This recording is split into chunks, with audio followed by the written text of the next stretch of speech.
Hello everybody and welcome to this week's Make a Thing. It's going to be a short audio one just because I got a COVID booster shot and I'm feeling a little bit sleepy, I'll be honest. A little walloped, but it's totally worth it because, man, I love being outside and seeing people in the sunshine, and this allows that, so I super recommend it. Without getting too PSA-ish, go out and get your damn shots so you can keep on hanging out and making things together. Speaking of PSAs, I did I don't know if you saw it or not, but somewhere on this channel you'll find a anti-wisteria PSA from the future, which I did this week, which I was really proud of. And it sort of underscores, for me anyway, how much world building you can get done in a really simple, cheap format. If you just think about it the right way. And I was really happy with how it turned out. And there's a lot in it that sort of suggests all sorts of other things that we had not really considered yet. And I didn't have to spend a lot of time thinking about it to do it. It was just something that popped in my head. And the more I wrote it, the more it implied, and I just leaned into it. And so this is something I'd recommend for you make-a-thingers out there working on your own stuff, is think about stuff in your world that isn't part of the plot, that isn't necessary per se, that isn't concept art you need because you need to design something, or it isn't part of the character's backstory or whatever.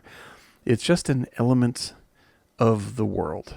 And think about it solely from its own perspective, and it's amazing the questions that start popping into your head, that start, answering them fills out not only that thing, but it also prompts all sorts of other questions. And it made the world, just in doing this little thing, I was like, this makes this whole world feel just a little touch richer to me now. And I didn't have to do a lot of thinking about it. It's just what the question of the thing implies. It also set a really great tone that was for me right on the mark. I liked it quite a bit.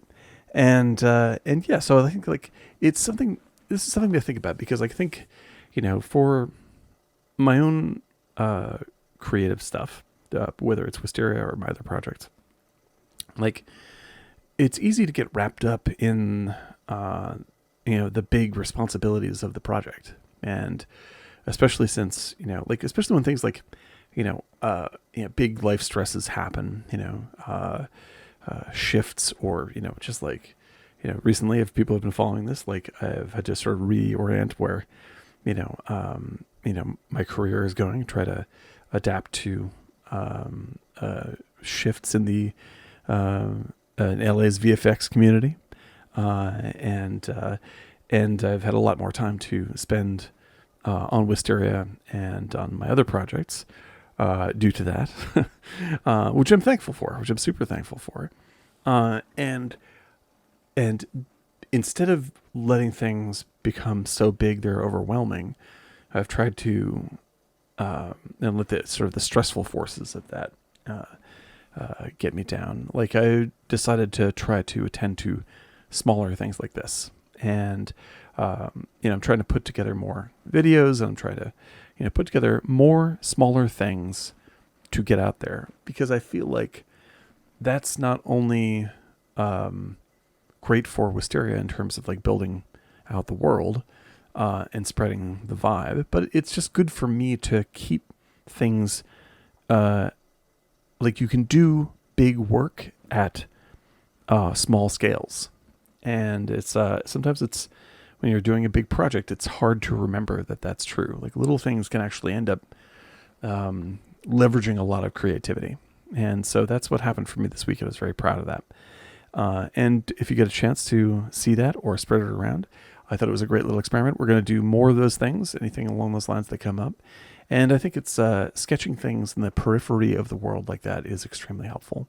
So that's what I suggest if you're working on stuff to do. I fall into the trap all the time of being precious about stuff, and letting the weight of the scale of something or the responsibility of turning out a video or whatever it is, I can turn that into something that makes this unfun.